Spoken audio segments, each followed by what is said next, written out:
In today's presentation, we're going to go over some of the things I've learned throughout this oral communication class, and I'll showcase my learning through multiple videos that go along with each learning point.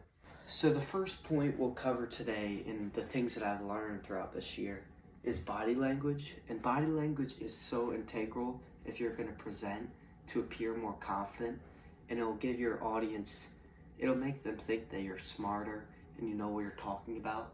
So you want to utilize active hands, keeping your hands active like I'm doing right now, and also above the waist. You don't want your hands to be down here at your side. You want to be talking and utilizing your hands to emphasize points. So there's studies that have shown that hand movements make the speaker appear more knowledgeable and more credible. And attached here, which I'll show in this presentation, is a clip of me utilizing this hand movement. Late 1950s and 1960s, you had Sam Cooke, Bob Dylan, and Aretha Franklin. They capitalized on those civil rights protest times to represent all the people who didn't have a voice. So next we'll look at presentations, and this is a big part of the class that we've learned. And well, you might ask, what about presentations? Well, we've learned how to improve our presentation skills, and one of these ideas is expanding upon the topical ideas that are your bullet points. So in a good presentation, you're not reading solely off the presentation and the writing that you have. You'll have bulleted points or maybe a small little paragraph, and then you're going to expand upon that point and really talk to the audience. And so slides on a presentation, they're not there to present every piece of information. That's your job. You're just there to lay out the key main points that the audience should look at to reference on what you're talking about. So now we'll look at a clip of me going over bullet points in a presentation and then expanding upon that. It's live, so they went on stadium tours to capitalize on people wanting to see them live. They performed at a New York stadium which housed 55,000 people, and people went crazy over them. They went on 13 different cities in America, performing all around. Another important thing we've learned so far in this class is through your presentations and speeches, you want to engage the audience with a hook. So through our informative speeches, I've learned that you need to engage the audience with a hook. When you're talking to people, there's a pretty good chance not everyone in the room is going to be interested in what your speech is about. So that's why you need to bring them in with a hook, which could be, for example, in the video I'll show, I had a interview with John, which was one of my fellow classmates. And so John, before our interview, I had him shoot some hoops, and we videoed him playing basketball. And this hopefully grabbed the attention of the audience, and then we could transition from that into our interview.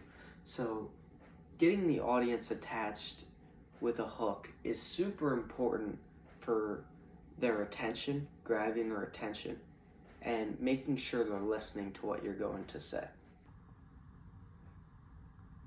LeBron James, Michael Jordan, I'm bound for fame. Steph Curry from the three, making it rain. Going hard like Kobe Bryant, playing through pain. And Blake Griffin, he's a dunker. And ask Kurt's blow if Tay had a jumper.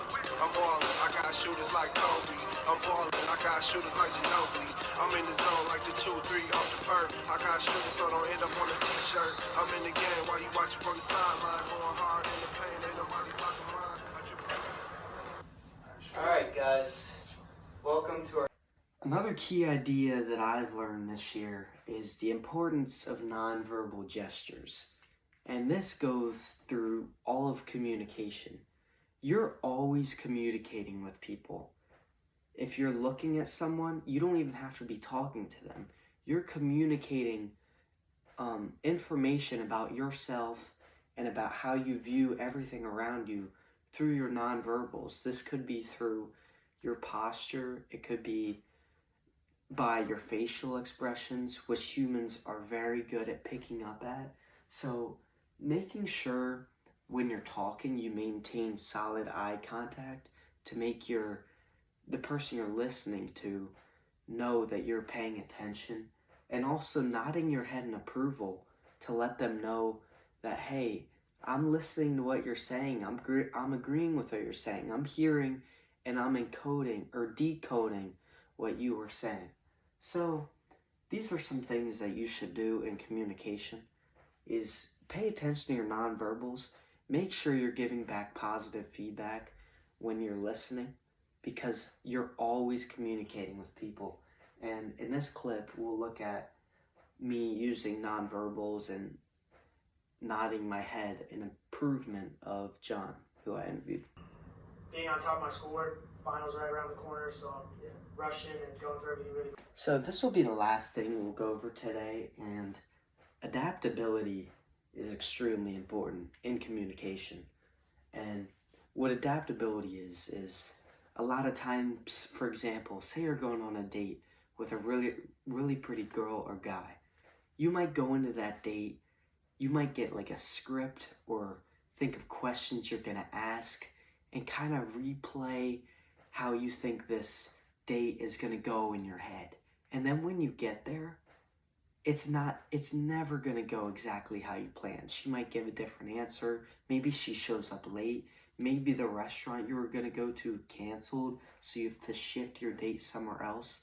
You have to be able to adapt. And when you're conversating, you're not always gonna get the answer you're looking for. And so in an interview with John, right, he gave me an answer to a question that I then utilize for my next question.